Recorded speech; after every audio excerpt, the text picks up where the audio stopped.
ہم کو خطرہ ہے.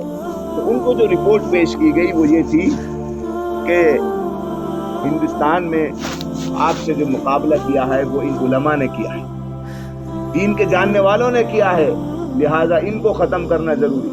اور ان کے پاس جب تک قرآن موجود ہے ان کی رہبری کے لیے, جب تک ان کے اندر باطل کے خلاف تمہارے خلاف لڑنے کا جذبہ موجود رہے گا, لہذا قرآن کو ختم کرنا ضروری ہے.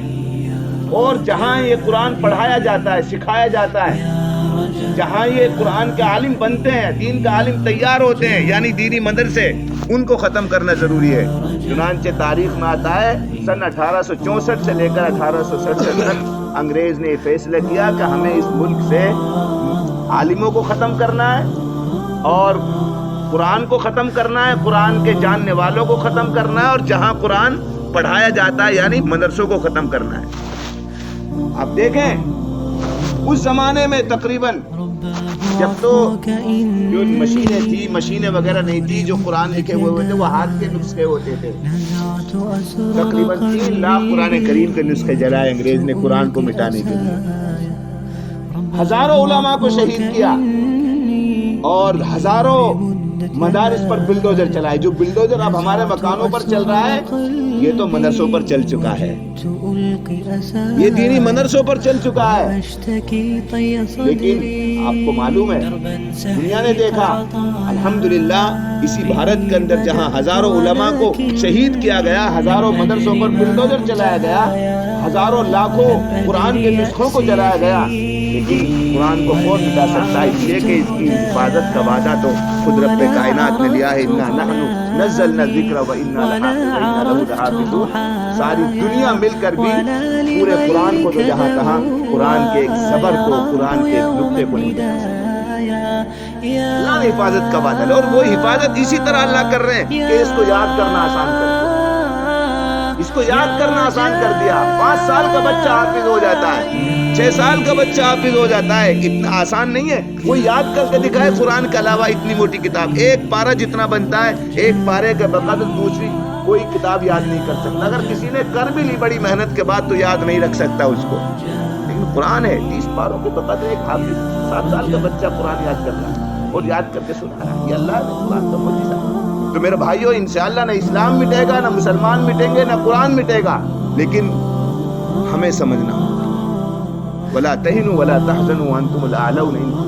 یہ تو یمسسکم قرح فقد مس القوم قرح مثله وتلك الايام نداولها بين الناس. حالات ہیں, اس کو تو ہم الٹ پلٹ کرتے رہتے ہیں. کبھی عارضی طور پر آج ان کو کامیابی نظر آئے, آج ان کے پاس طاقت ہے, ان کے پاس اقتدار ہے, تو آپ یہ نہیں کہ ہمیشہ اقتدار رہے گا. حکومتیں آتی جاتی رہتی ہیں, ہمارا تو اللہ ہے, اللہ ہمیشہ سے ہمیشہ رہے گا. یہ سرکاریں بدلتی رہتی, اس لیے بہت زیادہ مایوس ہونے کی ضرورت نہیں ہے, بہت زیادہ گھبرانے کی ضرورت نہیں ہے. حوصلے کے ساتھ جینے کی ضرورت ہے, ہمت کے ساتھ. لیکن ہمت کا مطلب یہ ہے کہ اپنے دل کو مضبوط کرنا. ہم ظلم کسی پر نہیں کریں گے, اقدام نہیں کریں گے. اسلام میں کسی کو ستانے کی اجازت, ہاں دفاع کی اجازت ہے. حدیث میں آتا ہے جو آدمی اپنے جان اور اپنے مال کی حفاظت کرتے ہوئے اگر مارا گیا, ہلاک ہو گیا, تو وہ شہید ہے. جو آدمی اگر میرے گھر کو کوئی گرانے آئے گا تو میں اپنے گھر کی حفاظت کے لیے مقابلے پاؤں گا. اگر کوئی مجھے ہلاک کرنے کے لیے میرے اوپر حملہ کرے گا تو میرے پاس جو میرے بس میں ہوگا, جو اللہ نے جو میرے بس میں ہوگا, جو ممکنہ ذرائع ہوں گے, جو چیز ہوگی, جو اس کے ذریعے سے میں اپنا بچاؤ کروں گا. یہ میرا قانونی حق بھی ہے, یہ میرا دینی حق بھی ہے, یہ میرا مذہبی حق بھی ہے. اتنی ہمت بھی اپنے اندر رکھنی ہوگی. یہ نہیں ہے کہ وہ بزدلوں کی طرح جھوٹ کے مریں گے تو انشاءاللہ عزت کے ساتھ مریں گے. ہم کسی پر ہرگز ظلم نہیں کریں گے, نہ اسلام اس کی اجازت دیتا ہے. لیکن اگر کوئی سر پہ آ پڑے, کوئی زبردستی ہمارے گھر میں گھس جائے, تو پھر چوڑیاں بھی نہیں پہن رکھی ہم.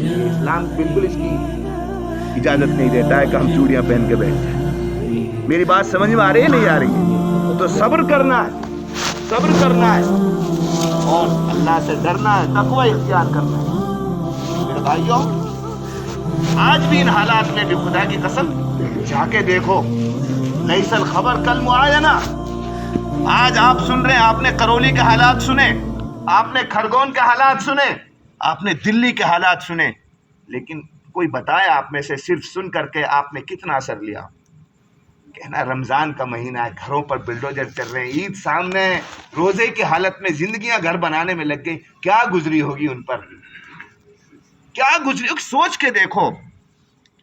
میں گیا تو 10 دن کے بعد جانا ہوا، وہاں حالات ٹھیک نہیں تھے، کرفیو تھا، جا ہی نہیں سکتے تھے، جب ابھی بھی کرفیو رات کا، لیکن جب وہاں گئے دیکھا واقعتاً احساس ہوا ہمارا رشتہ تو ایک ایمان والے سے کیسا رشتہ ہے۔ حدیث میں آتا ہے کہ المسلم اخو المسلم لا یظلمہ ولا یسلمہ، مسلمان کا بھائی ہے، نہ اس پر ظلم کرتا ہے اور نہ اس کو بیدار و مددگار چھوڑتا ہے۔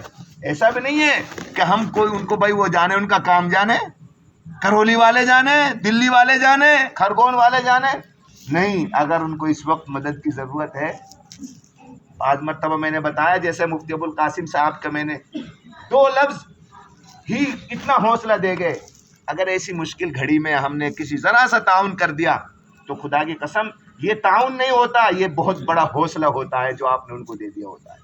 اس کا اندازہ آپ کو نہیں ہے، اس کا اندازہ ان کو جن کو یہ حوصلہ ملتا ہے، جن کو یہ لگتا ہے کہ اس مشکل گھڑی میں ہمارے ساتھ کوئی ہے، کوئی کھڑا ہے۔